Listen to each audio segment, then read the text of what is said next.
bring integrity and rigour to the role of independent adviser, and the outcome of his work will be made public in due course. Angela Rayner. Thank you, Mr. Speaker, for granting this urgent question. But we may have a carousel of ministers, but it's the same old excuses every single time. Reports that the then Chancellor of the Exchequer agreed a settlement with the HMRC, including a penalty, raised serious concerns, not just about that case, but standards in this entire government. Can the Minister tell us if the vetting process raised flags to the former Prime Minister about the original appointment, and when exactly did this Prime Minister know? Does he know if and how this conflict of interest was managed? And why was it kept secret, Mr. Speaker? Is there no system in place to prevent a person being actively investigated for unpaid tax being appointed to run the UK's tax system? Maybe it's that absurd, Mr. Speaker, that no one would ever think it would happen. While we understand the confidentiality of the honours process, surely where there's a serving minister is blocked, there is an overwhelming case for sounding the alarm. So did that happen? And where is the report? If not, why is there a lower bar to get into this cabinet than there is to get a knighthood? Number 10 apparently still doesn't know if other ministers are in dispute over their own taxes. So what is the Prime Minister doing about it? Last week, he told the House all questions had been answered, and he was told that there was no outstanding issues. Yet now, the independent adviser is investigating.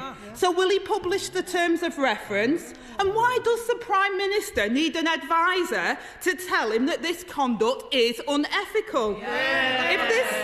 If this isn't a breach of the ministerial code, surely the code itself is wrong, Mr. Speaker, and it's the Prime Minister's job to fix it. If the Prime Minister came clean about what he knew and when, and took responsibility for the conduct of his own cabinet, would we need yet another investigation into another member of his top team? Even now, Number 10 says the party chair retains the Prime Minister's full confidence. How can the Prime Minister claim to deliver the integrity, professionalism and accountability that he promised, while his Conservative Party chair still sits in his cabinet?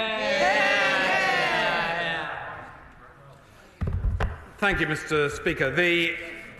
We follow a proper process under the Ministerial Code. Interests are required to be declared. They are required to be shared through the Ministerial Code process and discussed with permanent secretaries. I am absolutely confident that the usual process will have been followed in the appointment process by this Prime Minister for the right honourable gentleman. And if there are issues to be raised in respect of historic activities, as was suggested by this weekend's press, that is a matter for the independent adviser to look at. And his findings, the summary of his findings, will be published in due course. Integrity, accountability are critical, as is professionalism. And this government will wait and hear the facts before taking decisions based upon those facts. And I think the Right Honourable Lady would do well to do the same. Richard Fuller. As indeed he is doing. SNP spokesperson John Nicholson. Thank you very much, Mr. Speaker. Here's what we know about the appointment of the BBC chair. The BBC chair, Richard Sharp, helped arrange a £600,000 loan for the Right Honourable Member for Uxbridge and South Royston, weeks before he was chosen by the former Prime Minister to become BBC chair. Mr. Sharp appeared before the Culture Select Committee on which I sit. We grilled him about his £400,000 gift to the Conservative Party. However, he did not disclose his role in getting the man appointing him a huge loan. Mr. Sharp, the former Prime Minister, and the cousin offering the loan dined together at Chequers pre-loan and pre-appointment. The former Prime Minister's spokesperson says, "So what? Big deal." The Cabinet Office ethics team told the former Prime Minister to stop talking to Mr. Sharp about his finances. Ministers told other applicants not to waste their time applying. The appointment was to go to the Right Honourable Member for Uxbridge and South Ruislip's friend, the Tory donor. Even by the grubby standards of this government, it's all a bit banana republic, is it not? Mr. Chief Executive, Mr. Speaker, I thank the honourable gentleman for his question. As the honourable gentleman knows, there was a very robust process in place for the appointment of the chairman of the BBC, including a pre-appointment hearing. I read the transcript this morning, in which the honourable gentleman played his usual prominent role in grilling the appointee pre-appointment. It was an incredibly robust process with an independent panel of 5 members that went through that process.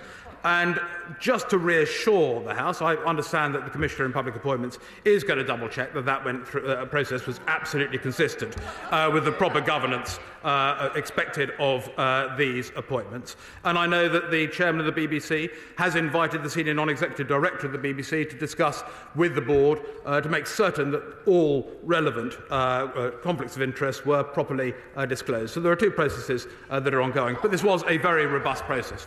Angela Richards. Thank you, Mr. Speaker.